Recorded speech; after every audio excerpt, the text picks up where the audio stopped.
bueno, amigas, amigos, estamos aquí de regreso y comenzando e iniciando la segunda temporada de Jale al Chivo y había que empezarlo con gala, con el pie derecho. Este viene a, ¿cómo se llama? A bautizar a bautizar la segunda temporada, entonces si quiere se presenta Ronnie. Bueno, hola, soy Ronnie. ¿Y qué más debería decir para presentarme? Lo que quiera, como se sienta cómodo presentándose, ¿Cómo quiere ser recordado por la eternidad? Para la eternidad, digo. Es que eso es lo difícil. Sí. No, muy contento de estar acá y vamos a conversar un ratito a ver qué surge durante toda esta conversación. Ojalá nos rinda. Sí, hay mucho para hablar, porque, ¿cómo le puedo decir, es que de hecho me pasó que en los primeros podcasts, usted fue varias veces nombrado, rajado, vinieron de Living Indoors, y esos me contaron que habían grabado con usted. De hecho, yo no sabía, pero yo ya había escuchado las canciones, y entonces el día que iba a venir a grabar con los me estoy metiendo en el Bandcamp y las varas, viendo la información de los y no sé qué. Yo hago la tarea, yo medio investigo a la gente cuando... Muy bien. Y entonces la verdad es que estaba viendo la información de los y claro, ahí en el Bandcamp veo que dice grabado en Hero Records y yo le dice, ya ahora tiene sentido. Pero porque eso, es que vámonos para atrás, si quiere. Y de hecho una de las preguntas casi como obligatorias, es eso, es como ¿cuál fue el primer chivo que usted se acuerda de haber ido, Ok, el primer chivo... Es difícil recordarlo, pero voy a tratar de recopilar la historia. Dale. Por ahí del 95, mi hermano mayor, me lleva 4 años, empezó ya a escuchar como punk y cosas todas así pesadas, ¿verdad? Y por alguna razón una banda de metal, aunque no era exactamente el fuerte de él, no era lo que estaba escuchando, pero como habían tan pocas bandas, le dice que si quiere tocar con ellos. Entonces él empieza a tocar con esa banda, por ahí el 94, 95. Ok, entonces, es que eso era o sea, ¿cómo se movía bueno, yo sé que mucho es de como las varas por los videos de skate y eso, o sea, pero ¿cómo llegaba la música, cómo llegaba el punk y todo eso? Sí. A nosotros tenía como un jueguito como de mano a mano, digamos, como que nos gustaba un grupo, ¿verdad? Para X grupo, y entonces teníamos dos modalidades. Una era que si lo que teníamos era un cassette original, leíamos en los agradecimientos. Sí. Entonces la banda agradecía como a tales bandas, entonces nosotros veníamos y tratábamos de conseguir esas bandas que agradecían. Era una apuesta, ¿verdad? Siempre salían bandas que sí nos gustaban o cosas. Todavía ahí tenemos guardado cosas que son grupos malísimos, pero que por lo menos quedaron ahí guardados. Eso se lo digo porque, digamos, y eso que usted está diciendo me recuerda mucho que yo a veces lo he dicho, como bandas como Escape, tal vez 2 Minutos o esas, que son como las bandas que abren la vara, digamos. No sé si me explico, que tal vez son como las primeras bandas que mucha gente escucha de los géneros. Pero después de eso es lo que da pie a escuchar ya como... Sí. A nosotros nos pasó algo muy cómico. Nada, voy a cerrarte lo de mi hermano, perdón. Dale. Él tenía esta banda de metal, pero en realidad como que él todavía no sentía que eso era lo que él quería tocar. Entonces, nosotros decidimos como hacernos una banda en el 96. Y lo que tocábamos era ahí como...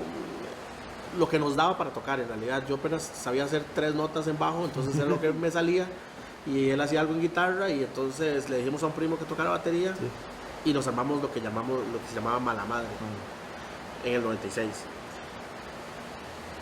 Pasó algo muy simpático, y es que para ese tiempo el que era bajista del grupo Pollo Frito, escuchaba el nombre. Bueno, Pollo Frito fue lo que más tarde fue ¿cómo se llaman los que cantan Galán? 3 Semillas de Libertad. 3 Semillas de Libertad. Pollo Frito es lo que luego fue 3 Semillas de Libertad. El Galán Scoop. Ajá, exacto.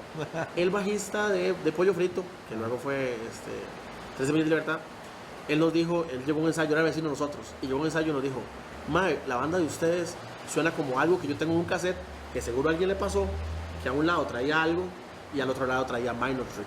Ok. Ya. Entonces él dijo, nosotros apenas estamos tocando, ni siquiera sabemos lo que estamos haciendo.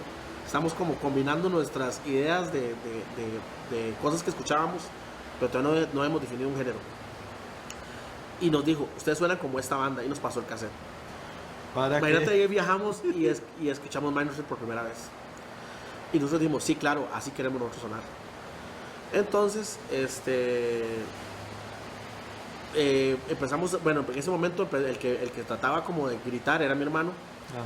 Pero teníamos otro vecino, que ahora es bastante conocido, que es Eddie, el de Billy the Kid, que era vecino de nosotros en ese momento. ¿Y eso dónde fue? Todo eso se estaba dando en San Miguel de Santo Domingo. Eso era lo que quería ir, porque quería preguntarle si es que hasta tiene poco, ¿no? Pero no siempre ha vivido ahí, entonces. Nosotros siempre hemos vivido ahí, sí. Y de hecho Eddie vivía a la vuelta, digamos, de la casa de nosotros también. Ok. Entonces, como siempre fuimos vecinos, nosotros ensayábamos. Nadie era, casi nadie. Como siempre fuimos vecinos, él llegaba mucho a la casa. Y en una de esas dijimos, Mike, ¿por qué usted no grita? Ya. Y empezó. Si usted se pregunta dónde nació Billy the Kid, tome, aquí está la historia. Empezó a gritar entonces con nosotros y empezamos a darnos cuenta que funcionaba, que sí sonábamos como eso que queríamos sonar. Qué nivel. Entonces ahí salió Mala Madre. Obviamente, por buscar influencias similares a Minor Threat, empezamos a descubrir otros grupos que estaban dentro de la misma... O sea, es que yo sé que usted sí me está entendiendo lo que yo quiero oír, pero digamos, es que ahora es tan fácil, o sea... Ah, sí, claro. O sea, usted dice, me gusta esta banda de X, bueno, esta que usted dice, entonces usted se mete en Wiki y en Wikipedia está bandas relacionadas y ahí ya usted tiene 10 bandas para escuchar. Fácil, claro. Spotify, usted pone una banda y se va para bajito y ahí están 10 bandas para escuchar, pero en el 94, el 95, sí. O sea... De hecho hasta problemas con internet muy graves había, ¿verdad? Porque ni siquiera, o sea, bueno, nosotros veníamos aquí en ese tiempo existía una tienda que se llama Marsol, no sé si escucharon de Marsol. Entonces uno lo que llegaba era en el catálogo de ellos y decirles como, esta banda, y ellos se encargaban de ver si podían hacer el pedido para mandar a traer el disco. Ya, igual lo mismo pasó con WoW, que creo que fue lo que después se convirtió, no sé por qué comercial, pero lo que después se convirtió en Insomnia. Ah, ok, sí no sabía, sí. Ok, eso quedaba, era la casa, una casa que quedaba en Desamparados, al frente del parque, exactamente. No lo ven, pero detrás de cámaras está Valdo ahí, de que de fijo va a hacer acotaciones. Sí. También está... Exactamente, esta casa era la casa de Adrián, del dueño de Insomnia, y ahí se vendían en ese momento, o sea, era casi que el distribuidor de discos. Qué loco, del país. Sí, es que entonces, yo he escuchado como la vara mucho de eso, como que muchas varas como las varas del punk, de las patinetas, digamos, que hablaba con Baldo la vez pasada aquí, que esos videos traían música y la gente se también, claro. O también la vara que también he escuchado mucho de la vara de la gente pedía varas por correspondencia, man. Ajá. Que también, que es básicamente eso. Ya había como un mae centralizado que hacía eso. Pero también bueno, Valdo también lo hablaba, que digamos como que yo tengo un familiar que se fue a vivir a otro país, y amigos en común, o gente así en común. Sí, a nosotros nos pasaba que decían, madre, se conocía un mae y este mae me trajo este disco. Y entonces, de hecho, tener un disco en específico de alguna banda era... Bueno, yo en lo particular, yo no prestaba discos, no prestaba nada. Si usted me daba un cassette, yo le sacaba una copia si quería, pero no prestaba nada. Entonces era como tener algo exclusivo. Entonces más bien usted se mandaba a traer un disco y lo guardaba como un tesoro y yo lo tengo, es mío. Sí, eso ahí va la vara que madre, ¿por qué pega tanto la nostalgia de esas varas? Imagínese ahora volver a conseguir un disco que usted consiguió hace 20 años, más de 20 años. Y usted dice, ahora nada más llegó en una semana, en aquel año duró meses, tal vez. De hecho eso le sigue dando también un valor extra a cualquier cosa que uno tiene. Física. Sí, física, porque por eso la música tal vez a veces se convierte como en tan reciclable, porque tenés un disco, lo puedes escuchar, pero ya no tiene un valor sentimental como de lo que me costó conseguirlo, tenerlo, la escuchada. Bueno, también uno se tiraba los discos enteros. Bueno, yo que también viví en la época del cassette. Ajá. Entonces, para el colegio me iba tirando un cassette, el lado A entero en el bus y el lado B de vuelta para la casa. Entonces me sabía los discos enteros en orden. O sea, ya yo a veces escucho un disco Y ya yo sé la canción que Sí, sigue, sí, ya, la que venía, porque sí. sé el sonidito, lo que sea, lo reconozco ya. Ma, sí, y le hace una falta a uno cuando hace choque, Cuando cuando brincamos, y está otra. De hecho, me cuesta ponerlo en aleatorio por eso, porque, Ajá, exacto. porque ya yo siento como que debería seguir la Ajá. canción. Ma, ya bueno, pero entonces, ma, ¿dónde eran los chivos de mala madre? ¿Y cómo? Y, o sea, ¿y Sí, con sí, sí. quiénes Perdón, yo soy chiveaban, muy ma? disperso, me tengo que No, llevar en línea, ¿verdad? bienvenido. Aquí, Este- aquí la vara es hablar de empezar con una vara y Sí, irse sí. en lo que sea, ma. Bueno, armamos la banda y como yo siempre he dicho, lo he comparado como con un juego de estos de Nintendo, como que estamos hablando de que yo tenía 13 años. Sí, sí, sí. Yo no conocía San José, no conocía nada, ¿verdad? Entonces tenía que ir descubriendo el mundo, como ir abriendo pantallas. Sí, sí, sí. Entonces, Desbloqueando logros. exactamente. Entonces, yo para ese momento ni siquiera sabía lo que había de Tibás para acá. Yo no conocía San José, o sea, no Sí, tenía sí, sí, sí. ese conocimiento. Entonces, cada vez que había un concierto, era como si yo descubriera una pantalla nueva porque iba a un lugar nuevo en San José que yo no conocía. Sí, ¿ya? sí, lo entiendo Y todos, totalmente. y todos. Tanto así que nosotros lo que hacíamos era, digamos, nos decían, manos, invitaron. No habían tantos, en el caso de nosotros, conciertos en bares. Sí, sí. Habían más fiestas. Ok. Era más de tocar en fiestas. Entonces era como, hay una fiesta en tal lado, en Alajuelita. Entonces nos quedamos todos los amigos de ver aquí en San José, Ajá. en un solo punto, como no había teléfonos. Exacto. Y siempre ¿Sabes? hemos sido nosotros muy irresponsables, ya llegamos tarde a todo lado. Entonces nos esperaban hasta una hora aquí en San José, hasta que llegara la última persona, porque no había cómo localizar a nadie, ni cómo llamarse, ni nada, ¿verdad? Entonces ya llegaba la última persona y ya nos íbamos todos en pelota a donde fuera. Pero nosotros con Mala Madre, eso es lo que quería cortarle, nosotros duramos muy poquito, duramos un año en esa transición. Sí grabamos un EP ahí, que de hecho ese EP tiene una anécdota muy simpática porque también marca una parte de mi vida muy importante. Y es que, aunque yo era un carajillo, a mí siempre me llamó mucha atención la grabación, siempre me llamó mucho la atención. Eso también quiere oír, ma. Entonces, nosotros teníamos este grupo y queríamos grabar. Y uno de los guitarristas que teníamos en ese momento llevó una grabadora que prácticamente era un deck de cassette, que tenía 2 entradas, R y L, ¿verdad? Okay. Y entonces nosotros, ahorita existe, ya hay una teoría que ya la conozco, que se llama de proximidad en el audio, ¿verdad? Pero en ese momento yo no tenía idea de lo que era. Nosotros poníamos el deck de grabación en una mesa, le decíamos al baterista que tocara, con eso medio anivelábamos, que no picara, y después empezábamos a acercar los parlantes, dependiendo, para que todo quedara, digamos, tocaba el bajo y que picara parecido a como estaba picando la batería ya, entonces le acercábamos. Mi amplificador de bajo era un equipo de sonido, ¿verdad? Sí, legítimo. Y el guitarrista lo que tenía era un parlante de radio que le pegó una planta y ahí metía la guitarra y distorsionaba sola, tenía una distorsión buenísima. Sí, riquísimo. Entonces lo que hacíamos era arrimar las cosas al deck y así mezclábamos. Hoy por hoy usted escucha ese EP y jamás se puede imaginar que se grabó así. Realmente se grabó así. Qué loco, pero eso me dejó una espina. O sea, la grabación como quedó y todo el proceso que hicimos para grabar me dejó una espina de, yo quiero hacer esta vara. Esto me mío. gusta. Sí. Y Mala Madre duró un año. Nos deshicimos, pero prácticamente se deshizo el grupo, pero no exactamente la banda. La banda nada más evolucionó a Código Penal. Ajá. Lo que queríamos era como que ya descubrimos que ya yo me sabía más notas de bajo y ya sabíamos tocar un poquito más y habíamos ya recopilado un poco más de influencias de bandas de hardcore, que era lo que queríamos hacer. Y dijimos como, tenemos que sonar un poco más pesados, ya podemos hacerlo más denso. Entonces cambiamos a Código Penal.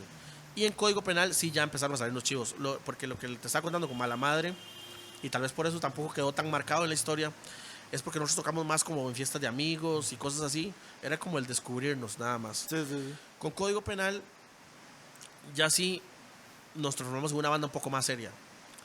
Entonces ya sí empezamos a tocar en chivos serios, en bares, y festivales pasando como entre cositas y cositas. Lo que va pasando es que uno va descubriendo nuevos amigos y más bandas. Entonces en el caso de nosotros, como tocábamos, aunque tocábamos hardcore, pero éramos maecillos de skates, que andábamos con tenis y, ¿verdad? De entrada lo que nos topamos fue que la escena hardcore más fuerte que había en Costa Rica era el skin. Sí, claro, claro. ¿Ya? Entonces estaba todo este movimiento de teatromocracia, que todo el movimiento, ¿verdad? X Causa y todos esos grupos, era lo que estaba, eran la gente que escuchaba hardcore en Costa Rica. Y nosotros éramos maecillos, que lo que hacíamos era patinar, pero nos gustaba el hardcore. Sí, sí. Solo que no, por no saber cómo se movía tanto la escena en Costa Rica, no sabíamos que todo eso existía. Entonces por allá en un chivo nos encontramos justamente tocando con, no recuerdo muy bien si Teatromocracia, creo que Teatromocracia, en ese lugar. Y para los maes, los skin, ver a unos maes con tenis y la vara tocando hardcore fue como relámpago. Yo, Okay. que marca este Eso, momento. Exacto, mae. Fue eso. Súper dramático siempre. Los truenos siempre me encanta cuando con Samantha estábamos hablando y la madre dice algo y ¡bum! Y yo tome. Sí. Siempre. Bueno, fue eso. Para ellos fue como, ma, ¿qué les pasa a estos maes? Ya estos maes, ¿de dónde salieron? Sí, sí. Pero a pesar de que les fue un poco chocante al principio, nos acogieron dentro de la escena. Yo siento que era mucho de lo que venía y lo que había en ese. Bueno, es que ¿qué año estamos hablando? Más o menos. Ya estamos hablando del Bueno, es que sí 98, fue 99. bastante. Ma, yo no sabía que Código tenía tanto tiempo, ma. Sí, sí, sí. Porque yo tuve que haber visto a Código, ¿qué? ¿Cuándo fue que se...? Nosotros los hicimos en el 2004. Ma, entonces tuve que haber sido ese año cuando yo los vi, que de hecho en el 2004 fue el primer año que yo ya empecé a ir a Chivos así normalmente, Ajá. ma. Ustedes tocaron una vez en una vara en San Rafael, en San Rafael no, yo creo que era en Santo Domingo, como una calle privada, ma, algo Ajá. así. Ustedes sí tocaron, ¿verdad? Ahí tuvimos varias fiestillas. Sí, es que yo Sí. creo, yo fui una que, no sé si se acuerda que quebraron el vidrio de una de las chozas. Sí, sí, Ma, sí. yo sí. fui a esa vara. Bueno, sí, sí, sí. Ma, sí, y sí. yo creo que tocaron ustedes, tocó Insano, Ajá. tocaron unos compas míos que eran los Correcto. compas míos, se llamaban Sinvergüenzas. Ajá. Ma, y no sé qué más tocó ahí, ma, pero Sí, sí, sí. Nosotros ahí en Santo Domingo sí tocamos, hicimos muchas yo fiestitas. me acuerdo de eso, que era como una calle privada o sin Ajá. salida. Ajá. Y entonces Sí, sí, pusieron un toldo y la vara. Sí, sí, ya sé cuál es. Sí, sí, sí, y pasó era una vara de todo el día, igual, o sea, fue como desde la 1 de la tarde, yo me acuerdo, porque me acuerdo del más Insano, me acuerdo que tocaban ustedes, o sea, tenía la idea que ustedes habían tocado, y esos compas míos, porque esa era la vara, son unos compas que la mayoría viven por mi choza, y entonces yo tenía 13 años, y yo, la misma vara, Iba. como estaba hablando usted con su hermano, la diferencia, yo me les pegaba a esos madres, digamos. Ajá, Entonces, ajá. sí, los madres me llevaban, los madres hicieron una banda. Y yo era el madre que me sabía Andaba ahí, todas las claro. piezas de los madres, obviamente. E iba a todos los ensayos de los madres. Sí, sí, sí. Y A entonces- nosotros igual. O sea, siempre nos pasó muy parecido. Los compitas con los que patinábamos, Ajá, ajá, a eran pesar los de se que no sabían. escuchaban en ese momento, empezaron a verse influidos por la música y entonces ya iban a los conciertos y eran los que nos acompañaban. Y era bastante simpático ahora que estábamos hablando también de lo de la música, de cómo conseguirla, que a mí me pasaba que yo aunque fuera a una cuestión, cualquier cuestión social, iba, aunque sea a la clínica, a que me vieran, yo veía un mae con una camisa de Bad Religion y yo decía, mae, Exacto, este que mae, ¿quién buscarlo. es? Este mae tiene que ser compa mío. O sea, porque era tan poquita la gente. O sea, yo ahora veo a alguien en la calle y ya es cualquier Sí, persona. sí, sí. Pero en ese momento, si usted veía a alguien con una camisa de una banda, usted decía, "Man, este mae tengo que conocerlo". Sí, porque este mae escucha lo mismo que yo y somos muy poquitos aquí, mae. Sí, sí, sí, sí. Entonces, eso hacía que de alguna manera uno, si conocía a esa persona tenía discos que usted no tenía o música que usted no tenía. Y, Claro, y ahí y ya, se hacía más grande ya la se hacía galeta. exactamente, ya uno iba ahí como aumentando más las influencias y las bandas. Entonces, bueno, sí. Sale Código Penal. Ajá, Nos empiezan ya a invitar a chivos ya un poco más serios. ajá. Ya para esa época, ya empiezan a salir estos chivos como importantes de la finca, Ajá, sí, sí, sí. que ya era una combinación de bandas de ska con algunas cosas pesaditas y ahí como que combinaban todo. Y nos empezaron a invitar a ese tipo de chivos. Perdón. Mae, ¿quiénes hacían esos chidos o cómo era cómo Vea, salía la francamente vara? yo no recuerdo quiénes los organizaban. Se me acaba de ocurrir, o sea, porque siempre hablo de la vara, pero nunca me había puesto a pensar quién hacía esos chidos. Sí O sea, recuerdo que los underground que se hicieron en la Alianza China, Ajá, pero estamos hablando del 96, 97. yo sé. ahí la productora tenía un nombre muy, muy simpático, como Chicharrón y Mondongo, creo que se llamaba.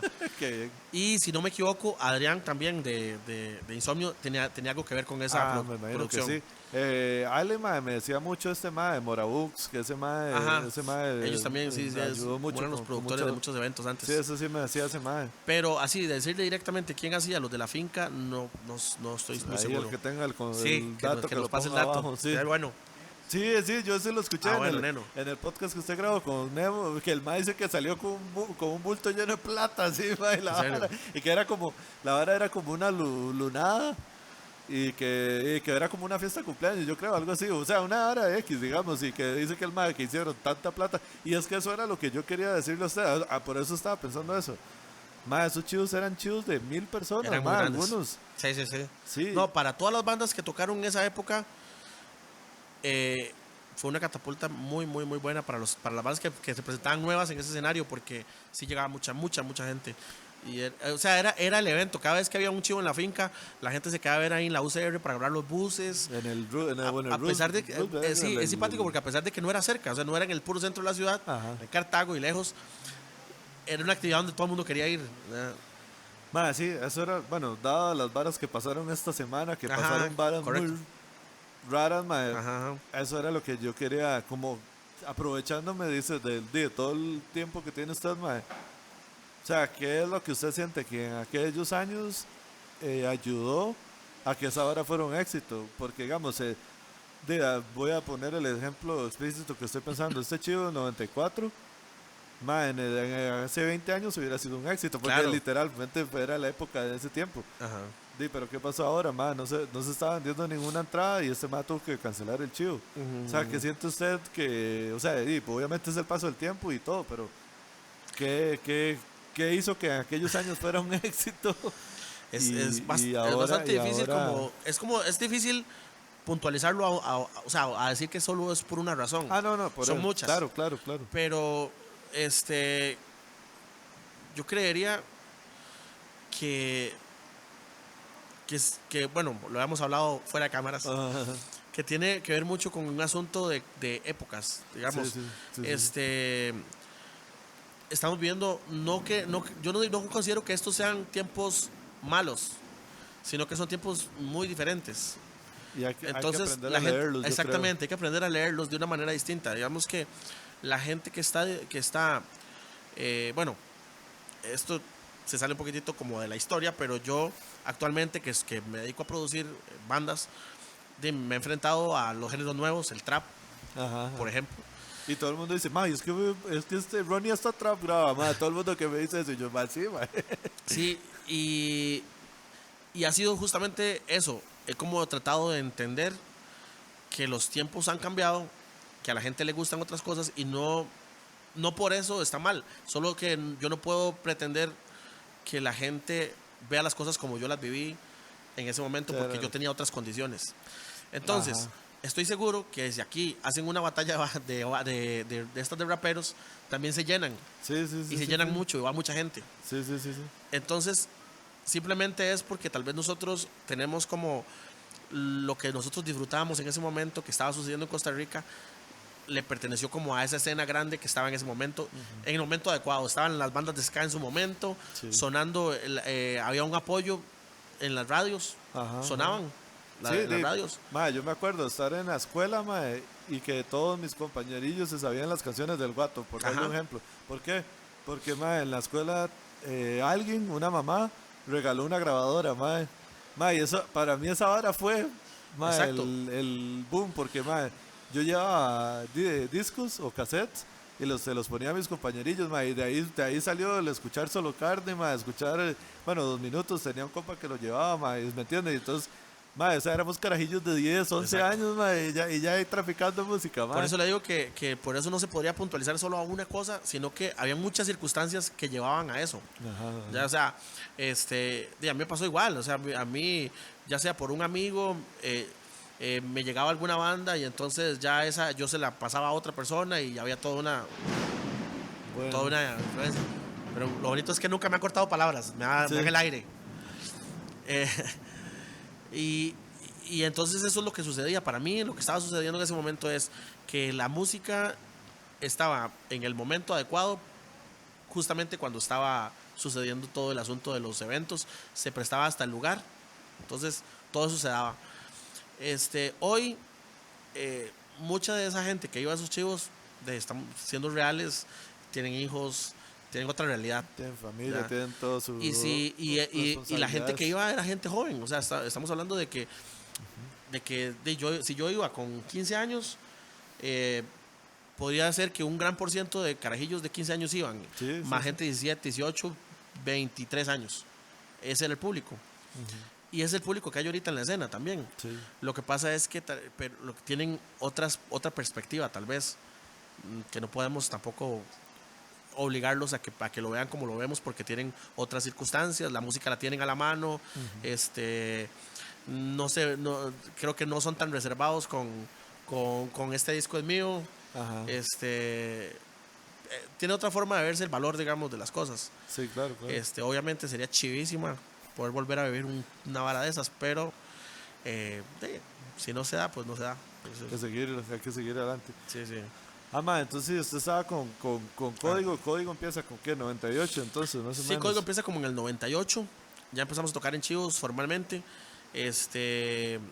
Nos pasó algo muy simpático, es que tampoco he tocado este punto. Nosotros, cuando iniciamos dentro de la escena cristiana. Entonces, teníamos como este asunto de que tocando música cristiana, pero pesada, que no era muy habitual, tampoco teníamos como muy buenos ojos dentro de la escena cristiana. Pero como éramos cristianos, tampoco teníamos muy buenos ojos dentro de la escena. Entonces, siempre nos tocó como estar ahí, como en el centro de la vara, como en el centro de la controversia. Sí, claro. Entonces, para nosotros, como empezarnos a meter a la escena, se complicó un poco por el hecho de que, digamos, teníamos este asunto de por medio y realmente teníamos que casi que levantar nuestro público de compas, de puros compas, sí, claro, para ir como respaldándonos, ir metiéndonos ahí dentro de la escena. De repente ya estalla todo este asunto, cuando estalla todo lo que era como el rapcore, que empezaron a aparecer como Malgo Malik, Tetra, todos esos grupos, que son de esa época también, era lo más pesado que se encontraba en la escena, digamos, dentro de, digamos, sacándolo del metal, ¿verdad? Ajá. Entonces estaban estas bandas y estaba el hardcore y el punk, como todo dando vueltas entre nuestro mundo, ¿verdad? El mundo del Código Penal era eso.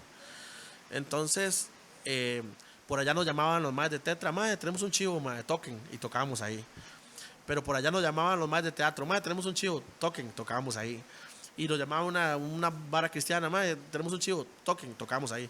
Entonces, eso por alguna razón nos permitió más bien, lo que al principio para nosotros era como la parte mala, se convirtió en la parte buena, porque eso nos hizo hacer público en todo lado. Sí, claro, claro. Entonces, así como había gente que escuchaba Tetra y Broca, hizo un link con el hardcore que nosotros tocábamos, y más bien jalamos de ese público hacia el hardcore. También jalamos gente que escuchaba más hardcore, de Skin, hacia también la escena de nosotros, y más bien terminamos haciendo una escena grande. Sí, de hecho, bueno, en el 2004 que nosotros nos hicimos, hay unos chivos ya, de los últimos chivos, que cuando existía Bash, que fue la presentación del disco, que yo veo ese video y yo digo, yo no puedo creer que nosotros reunimos tanta gente en un lugar. Sí, sí. O sea, no lo puedo creer. Lo veo y digo, no sé en qué momento sucedió eso, ¿verdad? Y es chiva porque quedó ahí, digamos, pero de verdad no recuerdo cuándo sucedió. O sea, no sé cómo. Será malo vivir, es que era parte de la Era vara, demasiada gente. Sí. Y era demasiada. Era como ver un chivo de los de la finca. De la finca, aquí en el centro de San José. Y chiva porque también era la presentación de nuestro disco y fue un momento tuanis, en realidad. Sí, claro. ¿Y quiénes tocaron en ese chivo, man?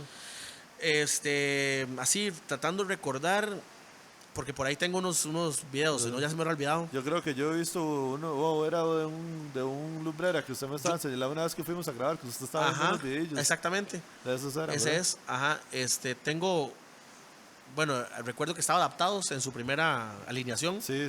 Kurt Dyer. Sí. Yo tenía ese EP, yo tenía el EP que esos más grabaron y lo perdí, me di cuenta que lo perdí, era buenísimo, que de hecho un copa me decía, todas las piezas se oyen que los grabaron en tiempos y momentos diferentes, pero sonaban muy tanes, mae. Sí, bueno, tocó Seca también. Ajá. Para ver. No, Seca no, UFO. Ufo, fue. UFO. Y si no recuerdo más bandas. O sea, sí tocaron bastantes bandas. Nosotros hicimos como un festival ahí. Pero para nosotros, para hacer el cierre, digamos, porque después de eso ya se vino todo para abajo, fue una bonita forma de terminar. Sí, sí, claro. Y ya, digamos que ahí termina la parte la parte hardcore de mi vida, ¿verdad? Ya lo más marcado. Y ya ahí empieza como la nueva etapa, digamos, que fue la de, mae, quiero dedicarme a grabar y a producir y todo este asunto. Ma, de hecho se le iba a decir, porque bueno, yo lo que hago siempre es como poner una pieza en el medio, ma. Entonces si quiere, para ir a esa otra parte, ma, díganos qué quiere recomendarnos, ma. Nada más que la podamos poner. O sea, no me diga una vara que grabó por cassette ahí en el... algo que se pueda conseguir, nada más, o que usted nos pueda pasar, ma, y nosotros con gusto lo... O sea, pero la metemos. no estaba preparado para esto. Sí, ma, se me había olvidado decirle.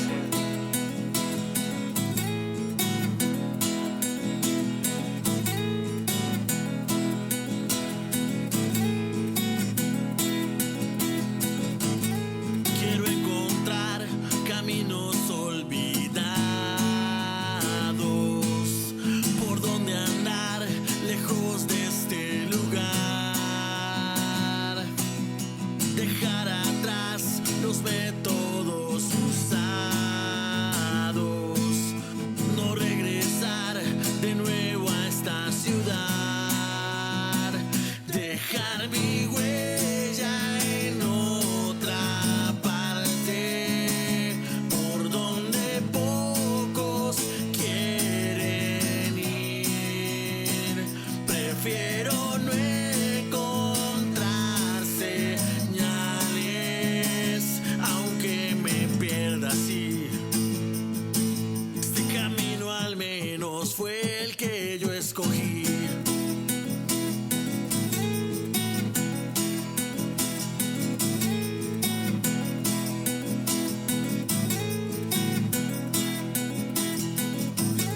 Quiero intentar la ruta complicada,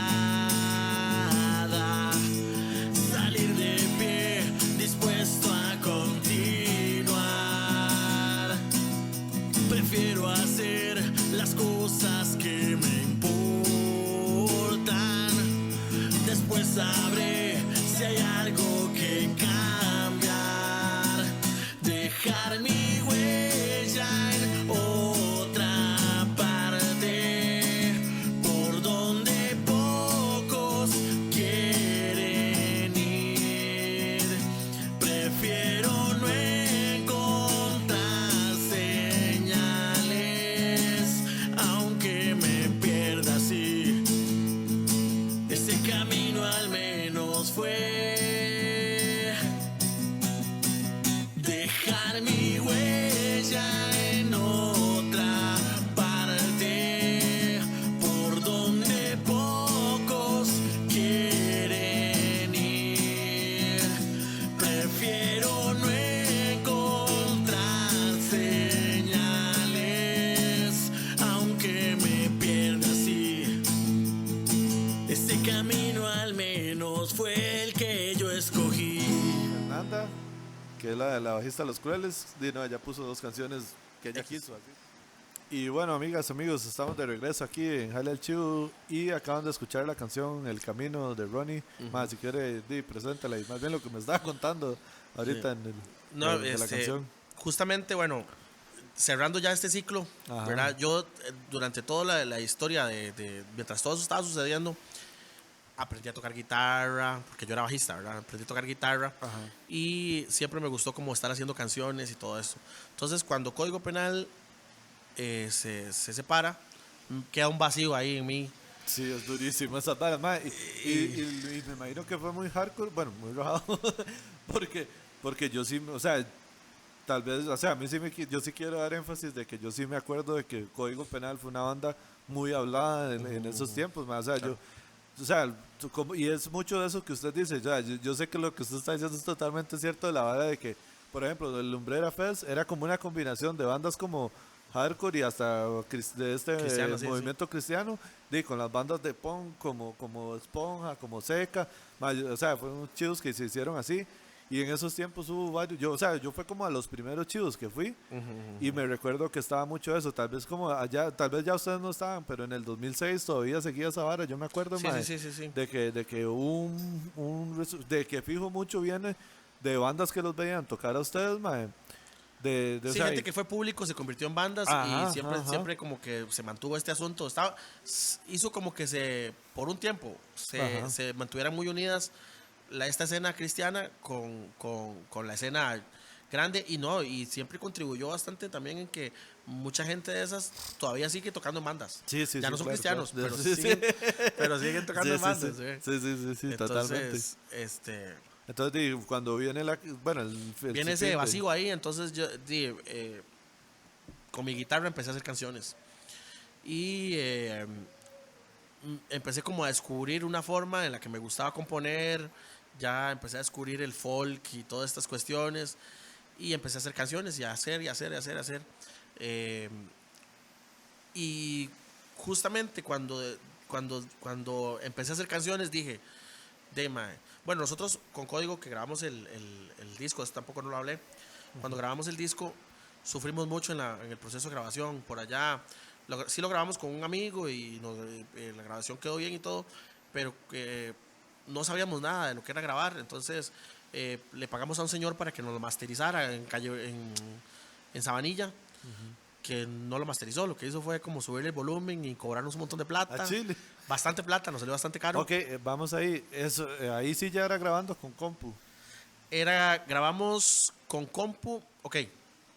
O ¿cómo se grababa? Más bien Es la simpático. pregunta, Un día ¿no? andaba comprando unas cuerdas en Alegro. Yo estoy tirando comerciales aquí durísimo. Alegro ya no existe. Sí.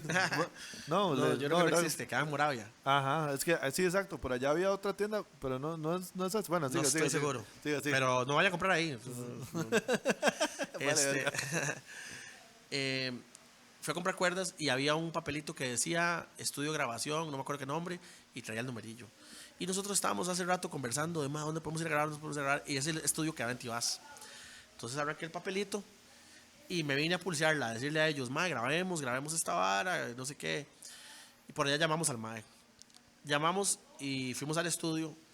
El estudio lo que tenía era un multitrack de grabación, pero los que nosotros antes habíamos grabado algunos que grababan en cassette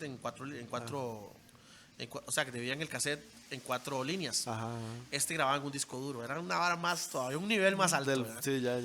Entonces, ya el man nos explicó lo que él hacía y no sé qué, y nos decidimos a grabar con el man. Nos trató muy bien. Años más tarde, pues solo es una coma ahí. Años más tarde, yo le compré esa grabadora a ese man. A Chile. Sí, quedé como loco con esa grabadora. Entonces le empecé a pulsear, y esa fue mi primera grabadora de audio. Pero bueno, es otra historia. Qué nivel. Entonces, Sí, ¿qué grabó con eso? Así, rápidamente, si quiere. ok, por eso es que quería contarte. Digamos, yo empecé a tocar guitarra con guitarra acústica y empecé a decir, ma, yo tengo que grabar, ma, yo tengo que grabarme yo, ma. Porque me grababa en un dexillo que tenía en la casa, en el equipo de sonido y todo, pero yo quería grabarme bien. Entonces me metió esto y dije, voy a ir a buscar a aquel mae, voy a decirle a ver si me vende eso y empezar a hacerme un estudio de grabación. Y eso fue eso lo que hice. Le pedí la grabación. La grabadora se la compré, pero en ese momento yo siempre dije, esto es para mí. O sea, esto es para grabarme yo. Pero las bandas de mis amigos empezaron a decirme, mae, ¿por qué no nos graba ahí un ensayo? Entonces yo dije, sí, está bien. Entonces ya llevaba la grabadora, la conectaba, grababa y les grababa un ensayo. Y en el proceso decía, mira, no me queda tan mala vara, mae. Y otros más, mae, no los puede ayudar ¿Cómo hacían la ahí. vara? O sea, ¿cómo grababan los micrófonos? O sea, Esta grabadora de disco ¿cómo era? duro, que lo que traía es como un disco duro incorporado ahí, Una memoria. computadora, así, una memoria, grababa en 8 canales. Entonces yo metía el bombo redoblante en 2 canales, Sí, todo la microfoneado. guitarra en uno, y ya después yo podía dentro de la misma vara mezclar en la misma máquina. Y después de eso, yo no tenía computadora, entonces todo lo grababa en eso. Sí. Y después de eso lo tenía que grabar, lo metía a un equipo de sonido y lo grababa en un cassette. Qué Ya que nivel. lo mezclaba ya por oído. Pero así empecé a comprarme cosas. cositas y equipo y parlantes y todo. Que es lo que estamos hablando ahora, ¿verdad? Que uno empieza a decir, ma, ya tengo necesidad de esto, entonces voy a comprar eso. Sí, sí. Ma, ya tengo necesidad de esto, voy a comprarme esto. Y por allá un amigo me dijo como, ma, dime, ahí tengo una computadora, ma, si quieres, ma, la regalo ahí para que se empiece a armar. A Chile. Qué buena nota. Y Tao, por aquellos se escucha. Y me regaló la computadora. Esa fue mi primera computadora. Y entonces ya venía otro proceso, el aprender cómo conectar todo eso a la computadora, porque no tenía ni idea. ¿Ya? Tenía ni idea cómo se hacía eso. Y tampoco tenía YouTube, ¿verdad? Porque yo ahora en YouTube resuelvo todo. Sí, sí, man. Pero sí, en sí, ese sí. tiempo empezar a buscar información escrita para empezar a leer a ver cómo se hacía. Entonces ya descubro que bueno, que una tarjeta de sonido, que tenía que conseguirme una bendita tarjeta y ¿verdad? Todo el asunto. Pero para mí empezó todo el mundo. Ya empezaron a aparecer de repente, aunque yo estaba grabando de la manera más extraña del mundo, ¿verdad? Con dos micrófonos y ahí con todo directo, me empezaron a aparecer bandas porque había una necesidad bastante grande de Sí, estudios. claro. No había dónde grabar. Entonces más que todo empezaron los amigos, pero de repente ya aparecieron bandas. Por allá apareció una de Guapiles, Hipnosis, Ajá. que puedo decir que es de las primeras bandas que grabé. Sí, sí. Y me dijeron como, mae, grábenos. ¿Cómo se llama? Por la 32, Sí, trabajan ahí nomás. Sí. Pero a todas esas bandas son las que yo les agradezco el haberme dado como el empujón para decir, mae, sí puedo hacerlo. Porque de verdad, o sea, de entrada, llegar a un lugar y que nada más tenga una computadora y unos micrófonos y decir, bueno, vamos a darle plata a este mae para que nos grabe, no es fácil. También, ¿verdad? Sí, Se presta para que otros staffen y todo el asunto. Sí, claro. Yo siempre lo he hecho bueno, los que han grabado conmigo saben que yo no soy platero, no lo hago por plata, pero sí pienso en que hay mucha gente que estafa de esa manera y que Sí, roba sí, de esa claro. manera. Y más bien me dieron como la oportunidad de aprender, de conocer, de empezar a encontrar mis errores. Y obviamente ya todo lo que ha pasado a partir de ahí a Hero Records, que ya existe, ya ha sido como más bien el sueño hecho realidad de ver que sí se podía. ¿Ya? Y me salió un poco de la línea, pero bueno, es que era para contarles que en realidad todo empezó por intentar tocar acústico como solista. Y ahora se convirtió en un estudio de grabación donde tengo bandas, ya me llaman, más bien a veces tengo la agenda llena. Sí. Ya no solo hago punk, que es lo que siempre tuve, sino he hecho hip hop, he hecho trap, salsa, he grabado, ya de todo, reggae, me han mandado todo y ha sido como una experiencia tuanis que surgió a partir de ahí. De esa necesidad Sí. que usted tuvo y curiosidad tal vez y no dejar la vara botada, es lo que siento yo mucho, o sea, Sí. no, de verdad tenerla, ¿cómo se llama? O sea, ser continuo, digamos, porque es que, o sea, sí, yo ya usted me había contado la historia de esa vara de la proximidad. A mí me cagó demasiado la risa cuando usted me contó eso, pero imagínese, llegar a eso, ya grabar totalmente la compu, o sea, digital y todo, cuánta calle, cuánto estudio hay Sí, ahí, han pasado de todo, y hasta resolver, de alguna manera me ha servido porque cuando usted pasa por el fuego, ya cuando ya usted tiene las cosas fáciles, usted dice, ay, mira, yo me he estado complicando tantos años haciendo esto y hay una manera de hacerlo fácil. Sí. Que también no he contado, pero después de que se fue Código, sí tuve muchos más proyectos, ¿verdad? Sí tuve muchos más grupos, porque luego sale esto al aire y van a decir que nunca los nombré y se van a enojar todo el mundo. Sí. Pero bueno, con mis hermanos, siempre he tenido un vínculo como de mucha amistad, ¿verdad? Nosotros somos, aparte de hermanos, somos muy buenos amigos, los cuatro, bueno, mis tres hermanos y yo. Con ellos armé un grupo que se llamó El Oponente, que es de trash. Sí. Ahí grité, ahí por primera vez me mandé a volar gritos. Y tengo que decirlo, es de mis bandas favoritas. Tal vez porque toco con ellos. Sí, obvio, tiene todo el o sea, todos somos hermanos. Y aparte, siempre ha sido como una banda en la que porque todavía existe, para nosotros sigue existiendo. De vez en cuando tenemos algo ahí, nos reunimos y tocamos y todo. Tal vez no tocamos en chivos, pero sí estamos siempre activos, tocando, ensayando. Y es una banda donde siempre me siento como cómodo. Sí, claro. Luego existió Indeleble, que fue mi primer intento de una banda, bueno, no, mi segundo intento de una banda de punk rock. cantando también, porque yo también hay algo que yo siempre canté, desde muy chamaco siempre me ha gustado cantar, pero siempre me da pena cantar y todavía en la actualidad me sucede. Entonces hice un grupo que se llamó Causa de Muerte, no sé si alguna vez lo escucharon. Eso sí no me acuerdo. Bueno, todos los demás sí, ajá. eso solo ese Bueno, no me Causa de acuerdo. Muerte fue mi primer intento, pero yo no quería cantar. Yo hacía las canciones, hacía las cantadas y todo, pero le decía a otro mae que cantara. Sí, sí. En cambio en Indeleble ya dije como, mae, voy a cantar, vamos a ver qué pasa. Sí, vamos a ver qué pasa. Y en Indeleble ahí ya entré a un nuevo mundo que también yo hace rato no tenía tan claro, que es el del punk rock, ya el punk rock como escena. Ajá. Porque aunque yo siempre escuché punk y punk rock, estuve muy sumergido en la escena hardcore. Entonces conocí a gente en la escena punk, pero no veníamos juntos creciendo en el asunto, a pesar de que lo escuchaba. Entonces ahí ya empecé a tener un link más fuerte con el punk, que tanto así que ahora escucho más punk rock que hardcore. Ya casi no escucho hardcore. Entonces eso también como que hizo una nueva línea ahí y es muy simpático porque a lo que quería llegar es que la mayoría de bandas que grabo hoy por hoy son de punk rock. Sí. Se volvió como el fuerte de bandas que conozco y que grabo. Sí, sí. Ya es más, casi no me contactan bandas de hardcore para que las grabe, a pesar de que tantos años pasé metido ahí.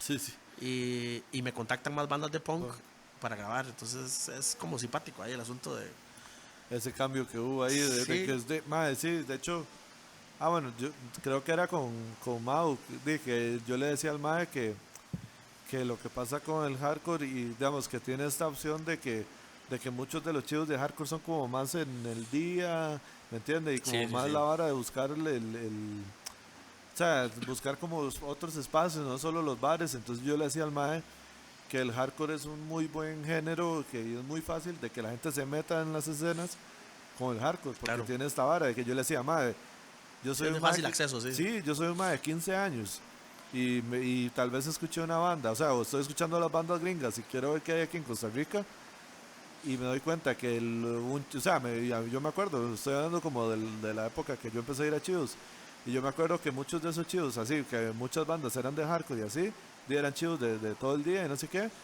Entonces digo, obviamente yo voy a mi primer chivo y veo que hay o sea, que la mayoría son bandas de hardcore y eso, o que hay un movimiento muy grande de hardcore, diciendo que era muy entendible de por qué mucha gente empezó escuchando hardcore o metal y ya después, bueno, ya después se fue para otras músicas, Sí, sí, para sí. otros géneros. Y no deja de ser, el hardcore no deja de ser como no deja de ser como un género que como que te vende el asunto de la amistad. Ajá. Entonces como que usted llega al movimiento y se siente acuerpado ahí, como obviamente Hay de de todo. todo. Yo sé que Hay de vio mi todo. cara. Sí, hay de todo porque yo también lo he vivido.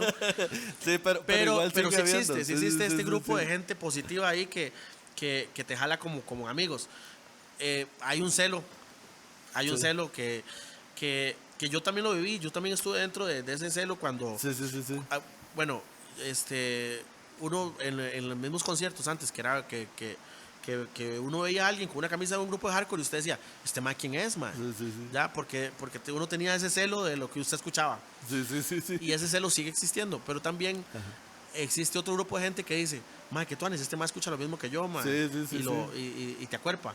Entonces, hay de todo. Yo me acuerdo que hace muchos años había hecho un post en Facebook que yo decía como que o sea que yo me caía mal a mí mismo por juzgar a la gente por la música que Claro. escucha y también me caía mal o sea pensar este hijo de puta me cae mal por otras razones pero sé que escucha buena música.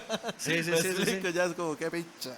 No, de hecho así es una realidad. O sea, pasa que esto no solo en el plano de conciertos y de música es real. Generalizar claro, siempre es un problema. Sí, obvio. Pero hay en el movimiento yo tengo la fe, yo ya voy muy poco a conciertos de hardcore, pero sé que siempre hay gente que todavía mantiene la pasión que tiene el hardcore, porque lo que quiero decir es que el género lo tiene. Sí, no, El género lo tiene. totalmente. En las letras, en el movimiento hay una cuestión de amistad muy fuerte y que se supone que si estás metido dentro del asunto, usted sí siente la amistad. Claro, que en otros movimientos se hace más segmentado como en grupos. Son grupos de amigos que son muy separados. Pero hay de todo. Entonces, hay de todo. Hay de Entonces, todo en la hay vida más del Señor. raros. Sí. Obviamente nada más me hace gracia porque, obviamente, si uno se va para atrás y ve todas las varas que han pasado y así, de ahí de todo, mae, pero es muy cierto, o sea, el hardcore tiene como sus valores muy Sí, en el arraigados y núcleo, toda la vara, en el núcleo sí, y sí. quienes lo viven, que lo Sí, viven de verdad. sí. Y es una hora muy tuanes, la verdad, sí, mae. Bueno, sí, está, o sea, ya perdí la cuenta de cuántas bandas hemos Bueno, sí, dicho. te estaba diciendo. Bueno, toqué en El Valor de Luchar también, que también es una banda de hardcore que estuvo bastante sonando. Sí, claro. De hecho fue, digamos que mi último proyecto de hardcore. Ya.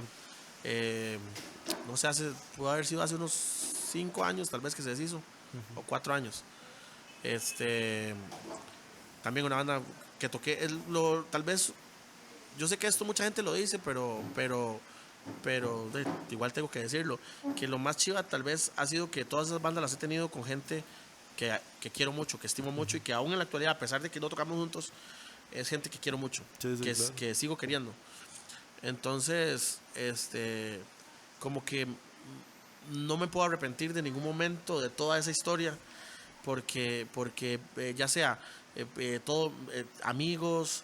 A mí me pasa algo muy curioso, y es que a veces salgo a algún lugar y me saluda alguien y la gente me dice, mae, pero mae, usted todo el mundo lo conoce, y yo a veces no sé a quién saludar, pero yo sé que nos conocemos porque he estado en un montón de bandas, en un montón de lugares, en un montón de cosas. Entonces es como eso, como que la vida por lo menos me ha hecho encontrarme con mucha gente, y eso es chivísima. O sea, Sí, gracias a la música, man. Sí, la música ha traído todo. La música me ha traído decepciones de amor, Ajá. me ha traído amigos, me ha traído trabajos. O sea, es A chévere. mí me hace gracia porque o sea, a mí todavía me pasa que uno se topa gente de los chidos de hace casi 10 años.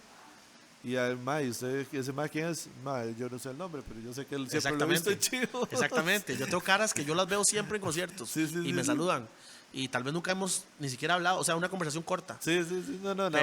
Pero yo sé que es un mae que siempre ha estado ahí. Sí, es eso mucho. es demasiado vacilón, mae. Yo creo que hay mucho de eso, digamos, ahora. ¿Y ahora qué pasa? Usted sabe que se topa a alguien y ya lo agrega en redes sociales, entonces, por ende, ya usted sabe el nombre, ya usted sabe de quién es amigo, ya usted sabe de todo, así. Man, en cambio, antes nada más era eso. ¿Sabe que también es feo? Que lo malean también a uno, porque entonces hay gente que le dice, madre, pero ese madre mejor no le hable, porque ese madre no sé qué, no sé cuánto. Antes uno se daba la oportunidad de conocerlo. Sí. Porque sí, usted ya lo tiene en redes sociales y madre, ten cuidado con ese madre.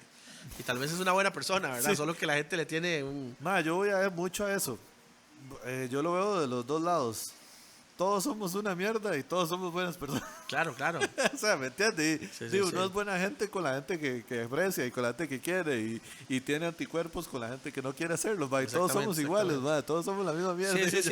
¿Me entiendes? Entonces, tal vez usted no fue una persona que a mí me cayó tan bien y entonces ya tiene ahí o pasó algo y entonces ya lo que hizo usted, que ya ese más mejor no hablarle porque... Sí, la gente puede tener una percepción mala de alguien. Dicho que a mí me ha pasado, a mí hay gente que me dice, a mí me han dicho que usted es un juego vivo, que usted, y puede ser que sí, a alguien le tuve que haber jugado vivo. No quiere decir que soy jugado vivo con todo el mundo. Exacto, tal vez no estaban en el mejor momento, en el mejor lugar, nada más no estaban en una situación cómoda, tal vez, y ya, Sí, son varas que pasan, eso es a lo que yo voy, que a veces... Y lo veo ahora por las varas, esos ataques de las redes sociales, mae. Voy mucho a eso ya, como que la gente agarra y se manda con este post ahí tirándole durísimo a alguien, mae. Y ayer se lo decía a Joel, como ponen este post así grandísimo, pero no ponen el nombre de la gente y todo el mundo sabe quién es, pero no, yo no dije quién es. Ajá. Sí, se quieren ofender, pero sin ofenderse ahí. Mae, yo no sé, es una hora rara, mae. Yo es como, mae, mejor no decir nada, yo creo. Sí. O dígase la persona de frente y ya, mae, si se va a poner tanta... Y qué triste, bueno, yo soy como enemigo del drama, digamos. A mí me gusta la música, me gustan los chivos, me gusta el arte. Ajá. Pero yo no entiendo por qué hay tanta gente como que... De hecho, a mí incluso con todo, hace muchos años que he tratado como de quitar de mi cabeza todas las etiquetas. Digamos que, porque no toma straight edge, que porque no hace esto es del otro movimiento, que si hace esto es porque piensa así. Yo he tratado como de quitar todas esas etiquetas de mi cabeza. Hasta prejuicios. Exactamente. No solo etiquetas, sino también prejuicios. Sí. Y es interesante porque yo no entiendo por qué hay tanta gente tan preocupada por esa vara. O sea, tan preocupada por criticarlo a usted por pensar diferente a mí. Sí. Entonces, y ahora es que está esa vara durísima, sí, mae. y lo peor, eso opaca completamente tal vez la realidad de que podemos ser amigos. Sí, sí, ¿ya? sí. O sea, que pensemos distinto no va a hacer una diferencia en que usted y yo encontremos una forma. De hecho, yo tengo una canción que habla justamente de eso, que encontremos una forma de que lo que a usted le guste, lo que a mí me gusta, tal vez más, tal vez somos super mejores amigos, no nos hemos dado cuenta. De hecho, a mí me da demasiada pereza con estas varas de la música y las películas y como las varas, los gustos. Esa vara de que la gente se ensarta en que si a usted le gusta una cosa, no le puede gustar la otra. Exacto. O sea, como ponerlo en todo, versus. todo en un cuadro ahí. Todo sí. tiene que ser versus, o sea, esto contra esto. Ay, ¿por qué no me puede gustar perfectamente las dos cosas? O sea, si no se le está haciendo daño a alguien, mae, ¿por qué no me pueden gustar las dos varas, mae? Sí. Y es justamente eso lo que podría resumir el hecho de, en mi caso, de haber pasado por tantas cosas. O sea, bueno, yo esto tal vez no lo he contado, pero yo también me dedico yo soy productor de televisión. Y por ende, tengo que decir que de lunes a viernes hago y veo cosas que no necesariamente a mí me gustan. Pero eso no me hace tampoco enemigo de las cosas. O sea, yo también tengo que saber entender cuál es mi posición y a partir de mi posición hacer las cosas con un fin, digamos. Claro. Y ha sido así, digamos, como desde cuando tocaba hardcore, quería transmitir algo, lo transmitía desde esa posición. Cuando toco folk y con la guitarra y quiero transmitir algo, transmito desde esa posición y tratando de expresar lo que hago sin tratar de afectar, que si usted no cree lo que yo creo, no pasa nada. No tenemos por qué pelearnos ni nada para tanto la sí, no sé, al fin y al cabo lo que estamos haciendo es eso, es expresarnos y a partir de ahí, mientras exista el respeto, que es una palabra ahorita que yo siento que ya está muy gastada, de todo bien. Mae, ¿qué otra cosa sí se acuerda? Mae, porque es que al principio también hablamos como de varios, antes de empezar a grabar estábamos hablando de varios. Lo que preguntan es que si vemos la posibilidad de que un canal abierto se abra, digamos, a la escena, a todo esto. Sí, bueno, ahora lo dijimos también al principio, que uno, digamos, nosotros siempre los cambios que van sucediendo normalmente no los inventamos nosotros, siempre están un poco influidos o sea, la influencia siempre viene como de afuera. Entonces, claro, pasa en la escena, y pasa en la televisión y pasa en todo lado. Entonces, si antes de pensar que si se puede o no se puede, creería que sí se puede, pero me pongo a ver qué está sucediendo afuera y me doy cuenta que afuera la televisión abierta no lo está haciendo. Entonces me hace creer que la única forma de que sucede hay que hacerlo, hay que forzarlo uno, porque no está sucediendo. La televisión abierta todavía en muchos países sigue estando con la idea de que va a sobrevivir a lo que está sucediendo y no es la realidad. No es la realidad. Entonces, tal vez pueda ser que más tarde se den cuenta de que tienen que darle un giro. Yo el otro día le estaba hablando, bueno, a Aldo de hecho, de que yo tengo una perspectiva ahora sobre lo que es la televisión abierta y lo que es la televisión paga, cambiando lo que se conoce como televisión abierta a lo que es YouTube. Para mí la televisión abierta es YouTube hoy en día. ¿Ya? Y la televisión paga es Netflix y todos estos lugares. Eso es lo que antes era cable, es Netflix, y lo que es YouTube es televisión abierta. Y comparándolo en nuestros nuevos tiempos, eso es lo que sucede. Entonces, de hecho, yo que soy un consumidor total de YouTube, porque yo puedo decir que duermo y despierto. Otro, mae, eso hablamos, Valdo, la semana pasada. Sí, yo soy un consumidor total de YouTube. O sea, quiere decir que yo soy un consumidor de la que es televisión abierta. creo que eso todavía las televisoras de televisión abierta mundialmente todavía no lo están viendo, no lo han visto. Pero lo bueno de todo esto es que al existir esta plataforma, también ya usted tiene acceso a algo que no teníamos antes cuando solo existía la televisión abierta. Sí, ahora hay más chance de Usted puede poner decidir. su producto También. en el lugar donde ya no, es que digamos, antes, yo sé que la televisión abierta ha tenido como muchos enemigos por eso, porque obviamente siempre ha sido como privada y ellos tienen el control de lo que se pone ahí, lo que sale ahí. Y entonces ha tenido enemigos porque mucha gente que cree que tiene buenas ideas, que tiene buen contenido, no lo ha podido expresar, no lo ha podido colocar. Sí, claro, claro. Pero ahí ya está YouTube. Y existen otras plataformas también donde ya usted puede colocar sus ideas, probar. O sea, ya no debería existir una restricción para que usted pueda mostrar sus ideas.